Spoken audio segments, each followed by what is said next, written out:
I was just sitting here thinking about Rihanna. I hadn't messed with her in a while. Which asked when a little boy came out and what did he do? He cut the grass at the White House, and so not knowing that the president was an asshole, then I said, well, I'll come out and wash the cars, the limos, and I didn't hear anything from that. Then I asked uh, Rhianna, could I come out and cut the grass and stuff and wash the cars? I didn't hear from her, uh, but I'm still waiting. Just come out, wash the cars, drive the fast ones, and make sure they running like they're supposed to, and cut her grass and stuff. Uh, I'm not starstruck by her. I probably would be just like the normal person around her. But a lot of people, the stars and stuff, I can kind of understand how they feel about quote unquote ordinary people. But I have seen the super rich and worked on their houses and stuff, putting awnings on, and they're just normal everyday people. And they told me even the secret why they stay in their own groups. They say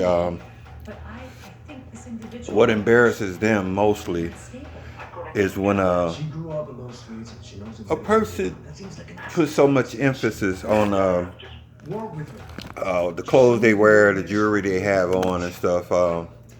I did that in the past in Chicago. My boss at that time had a body shop, Solo, and he had a Rolex on. He was talking to a customer and stuff, and I worked in the body shop. I said, "Man, that's a Rolex," and he talking to me and he trying to talk to a customer too, which I do the customer. It wasn't like it was just a walk-in or something. I said, "Man, I ain't never seen a Rolex." So he took it off and let me see it, and it was heavy. It was heavy like the watch I got now. And I was so the focus was off of him and so on the watch that a rich person in Lake Bluff told me the reason why they don't hang out of their crowd is because people put so much emphasis on what they got on, what they're wearing, and so amazed by it when it's just second nature to them. So it kind of embarrasses them. It makes them feel uncomfortable, makes them feel guilty by spending the money that they spend on something when it's just something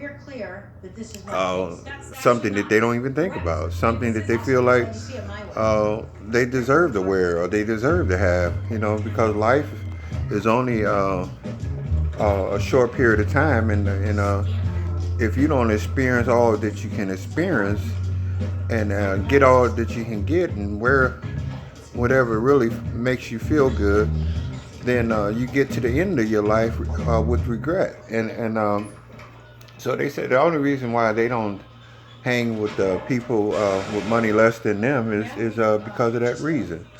And they're so obsessed with not being able to grasp how somebody can spend so much money on something and it means nothing to them.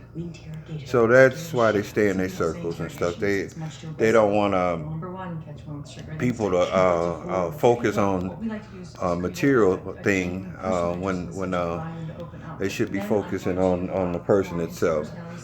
And that's why I would always be normal around rich people, because I've been around them. And I'm satisfied with what I got. Still trying to be a better person than I am, but and knowing my destiny and my goals that I want to get to, but realistically, I might never reach them. But it's not that I'm gonna stop trying, but accepting who you are and where you're at, and doing the best you can to be a better person than you are is the thing. Trying to be a positive role model to yourself, you know. So with that said, and I hope she do call me one day. I like to meet her. I like to hear some of the stories that she have went through, and promise really never to make her feel uncomfortable, to tell you the truth, because I'm impressed by her, but I'm not obsessed with the things that she have, and um, money that she has, you know. But it's hard to find. One of her songs said something about how do I know that they're Tatiana, I want to get really real. want to meet me, or do they want to meet the person that I portrayed to be? And I kind of understood it. But anyway, I'm satisfied with life and stuff, the good and the bad. But don't meet her. It's not the end of the world, but I really like her. I really like Rhianna. Yeah, really like her. But you piece of shit, you've been rolling for a long time. I was watching this show, these two, Sandra Bullock, I like her too. You get the hell out of my house now. How's that? And that little nose. That guy was really a fool, Jesse James, to let that woman go. Leaving half your lipstick in the ashtray. But anyway, that's just one of my smoking. Good to know. One of my long-term goals, to meet Rhianna. You know what? We're gonna get out of your hair. Cut that grass, drive them cars, wash them, take care of them. What is this, your drug mule?